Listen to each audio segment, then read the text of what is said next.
time, and was it one or two?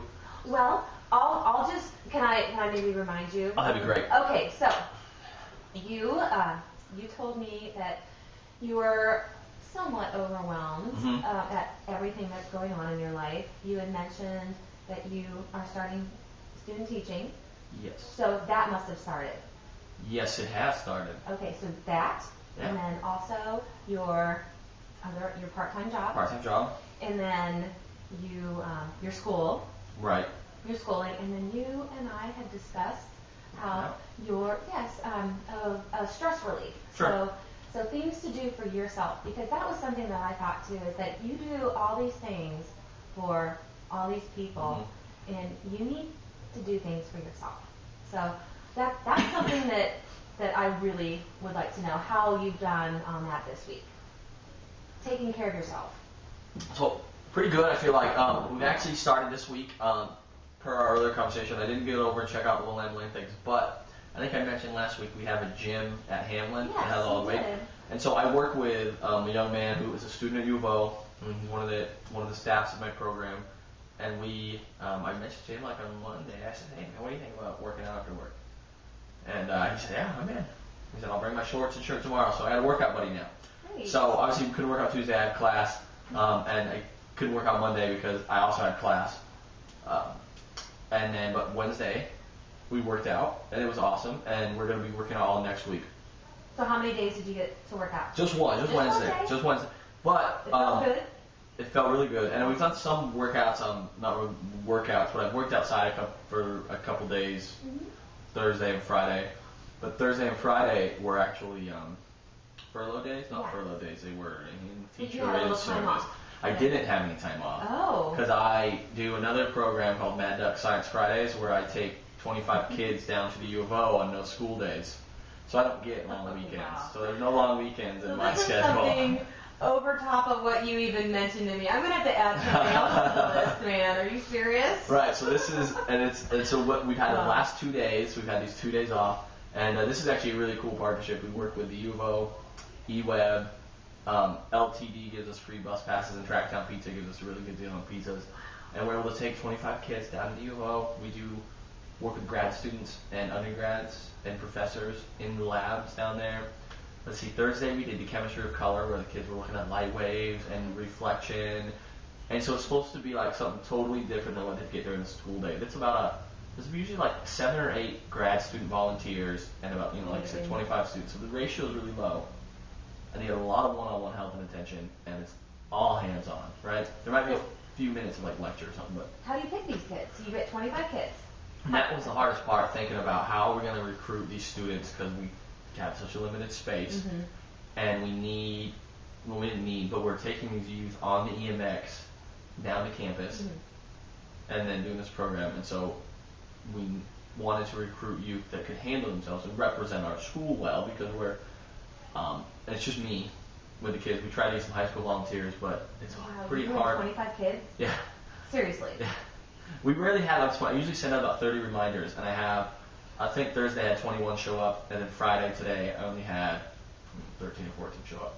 But we've had 25 before, but it's fairly rare that it gets that high. And their behavior? Well, because here's how we recruit. We only recruit 2 students, right? Obviously, if a parent calls and they've heard about it, I fill them in on information and offer them a spot for their child if we have spots. But the rest of it is done purely by me connecting with students at lunchtimes, at open houses, and whatever, because we don't want it to become no school daycare. Right? Exactly. So every kid who's there has come to me, gotten a packet, taken it home, filled it out with mom and dad, and turned it back into me. So it's the students who come want to be there. And they're good citizens. Right. And you can always remind them and say, hey, dude, you decided to come, you wanted to come, you're not really showing me right now that you're going to be able to come on future events, I think, because you kind of have that clout now knowing that they wanted to do this, not like, well, fine, I didn't want to come anyway because my mom made me come, right? And it's like, what do you do then? And it's like, all right, well, you sit down, buddy. So this is like, you kind of have that, like, hey, man, you wanted to be here. This is really cool.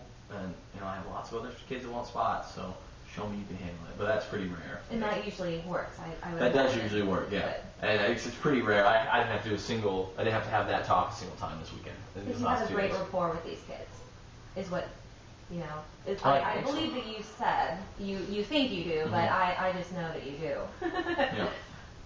You can just tell. Thank you. Yeah. So, awesome. Yeah. That is. But so I didn't get to work. We didn't have a zone, and it wasn't with my buddy. And so, like I said, I did some stuff, and we were bouncing around. But starting Monday, obviously not Tuesday because I have class. Him and I will be working out Monday through Thursday. So Monday 3 days a week. through Monday, Wednesday, Thursday. About how much time do you do? We'll probably do about 45 to an hour. Because we have basketball and a full gym too. So it'll be like we can shoot some hoops and then maybe do little weights. Wonderful. Radio, and there's a TV in there. So cool. It's really nice. Good. Yay. So that's I'm gonna so be happy that's for gonna be you. yeah, I'm excited for that. Good.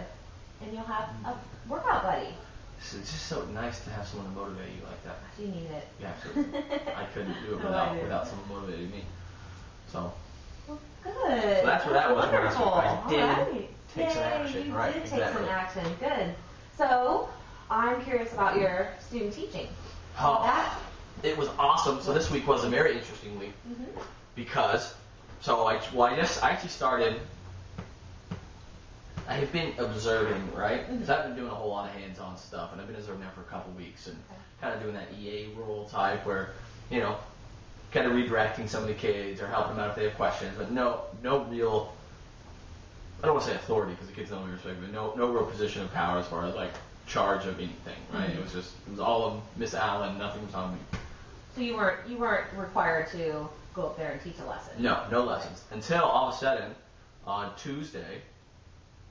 Wednesday, it was on Wednesday, I get to school, and I'm going in Miss Allen's room, and she says, I have a question for you. She's like, I need to leave. Will you teach today?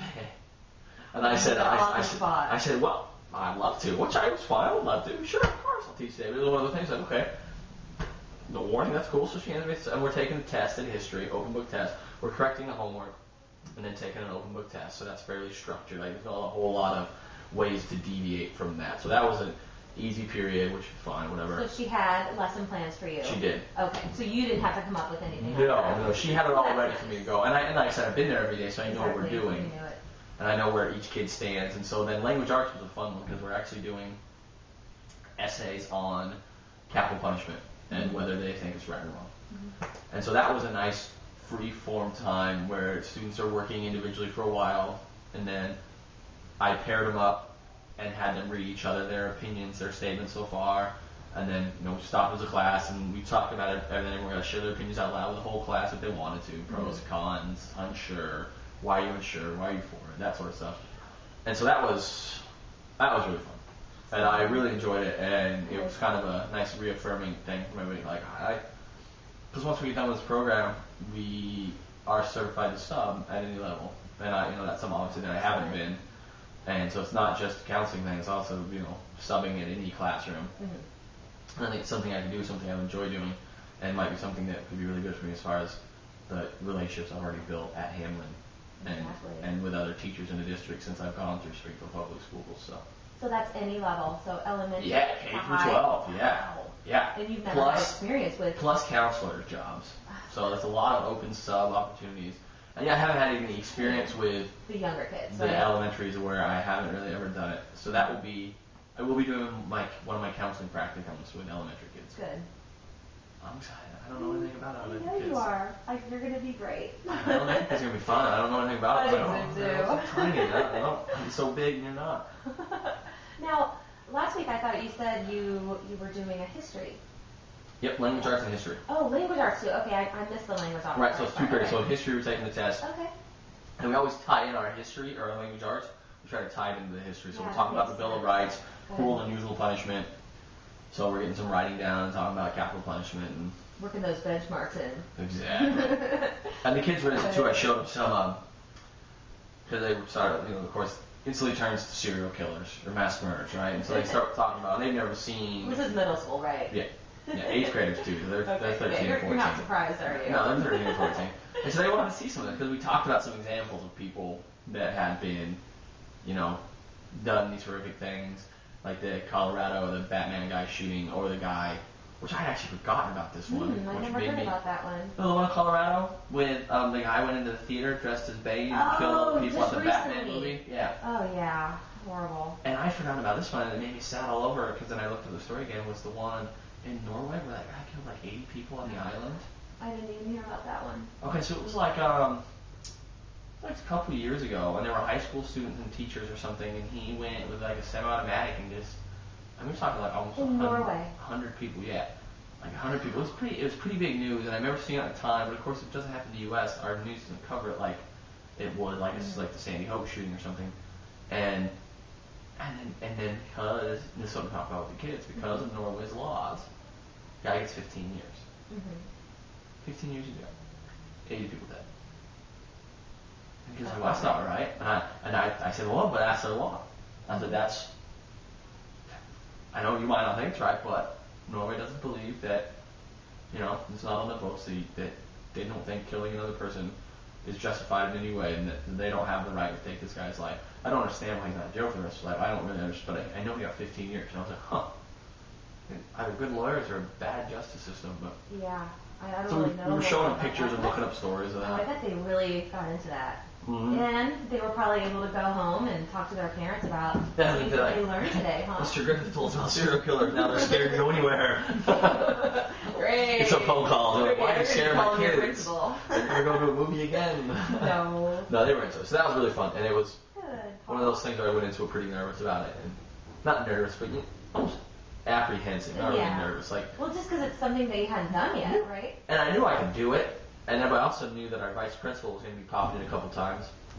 And how'd that go? Really well. I think him and I have a really good rapport. So you weren't nervous? No, just that I wanted to be. I wanted it to be. I wanted him to come in and see.